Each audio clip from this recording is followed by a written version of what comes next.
Vamos a comenzar con la clase de cabeza ósea.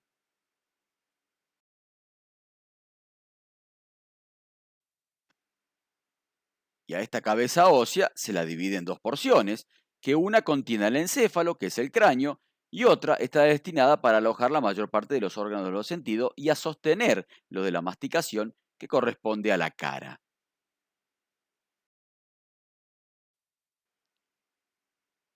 Y en esta clase vamos a comenzar a describir a los huesos del cráneo y vamos a ver qué huesos forman el cráneo y describir o nombrarlos en esta imagen giratoria para que comencemos a conocerlos. Y vamos a tener que en amarillo está representado el hueso frontal, en azul los huesos parietales, en verde el occipital, en marrón los temporales, en lila el esfenoides y en rojo el hueso etmoides.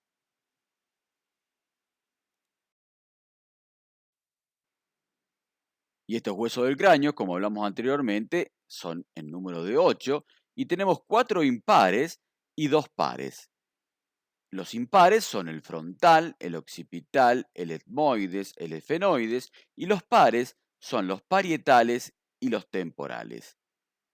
En esta clase vamos a describir a los parietales, que los que están aquí representados en color verde.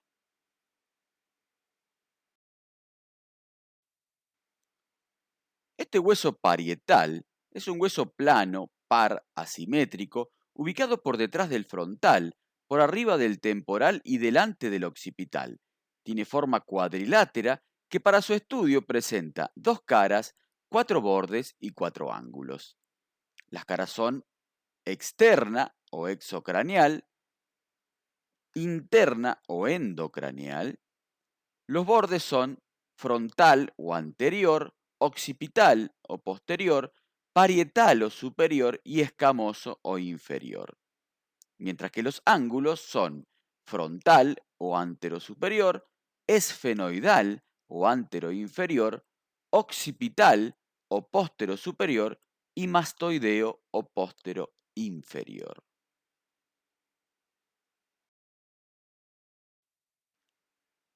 Y veamos qué reparos anatómicos tenemos que tener en cuenta para una correcta colocación de este hueso. Y vamos a tener que colocar la cara cóncava del hueso hacia adentro, el ángulo esfenoidal o ángulo anteroinferior, que es del donde nacen surcos vasculares, se coloca hacia abajo y adelante, y el borde cóncavo cortante hacia abajo. De esta manera determinamos que este es el parietal derecho. Y aquí vemos en esta imagen ambos parietales articulados por su borde parietal o superior, en donde podemos observar la cara externa o exocraneal y la cara interna cóncava o endocraneal. Comencemos a describir cada una de las caras de este hueso y comencemos con la cara externa o exocraneal, en donde vamos a observar una línea curva temporal inferior donde se inserta el músculo temporal y una línea curva temporal superior para la inserción de la aponeurosis del músculo temporal. Por encima de la misma vamos a encontrar la eminencia parietal y hacia arriba y atrás un orificio que es el foramen parietal para la vena emisaria parietal o de Santorini.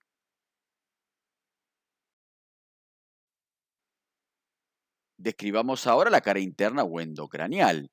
Y en esta cara vamos a tener una fosa parietal. Si en la cara exocraneal tenemos la eminencia, en la cara endocraneal hay una fosa parietal. Del ángulo anteroinferior o esfenoidal parten una serie de surcos que se denomina hoja de higuera, que es la impronta de la arteria meningia media y sus ramas sobre el hueso. Hacia el borde superior vamos a encontrar un semicanal o hemisurco que con su homólogo forman el canal para el seno longitudinal superior.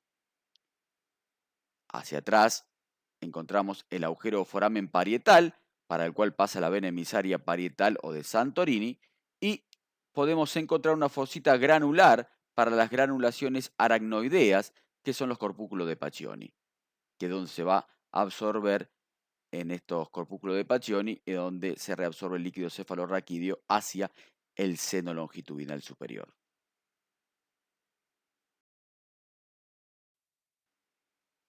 Comencemos a describir los bordes. Hemos dicho que tenía 4 bordes este hueso y tenemos un borde sagital o superior o parietal que es dentado y se articula con su homólogo formando la sutura sagital. Tenemos un borde frontal o anterior que es dentado y se articula con el borde superior del frontal formando la sutura coronal o bregmática. Un borde escamoso o inferior que es cóncavo hacia abajo, cortado a bisel, a expensa de su tabla externa y se articula con el borde superior de la escama del temporal. Por último, un borde occipital o posterior que es dentado y se articula con el borde superoexterno de la escama del occipital, formando la sutura landoidea.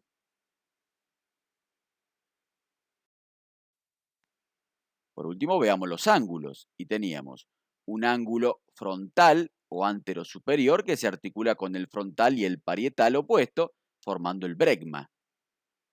Un ángulo esfenoidal o anteroinferior que se articula con el ala mayor del efenoides. Un ángulo occipital o posterosuperior que se articula con el occipital y el parietal opuesto, constituyendo la sutura landoidea. Y un ángulo mastoideo o posteroinferior que se relaciona con la apófisis mastoide del temporal.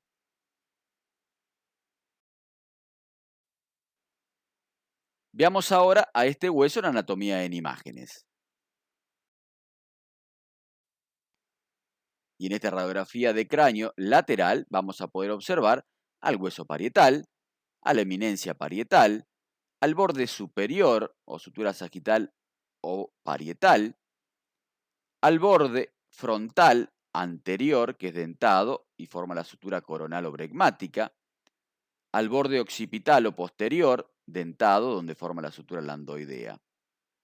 También vamos a encontrar los ángulos, ángulo frontal o ángulo antero superior, el ángulo occipital o póstero superior, el ángulo mastoideo o póstero inferior y por último el ángulo esfenoidal o ángulo antero inferior. Muy bien, y de esta manera llegamos al final de la descripción del hueso parietal, nos tomamos un descanso, nos relajamos para luego continuar estudiando. Muchas gracias por su atención.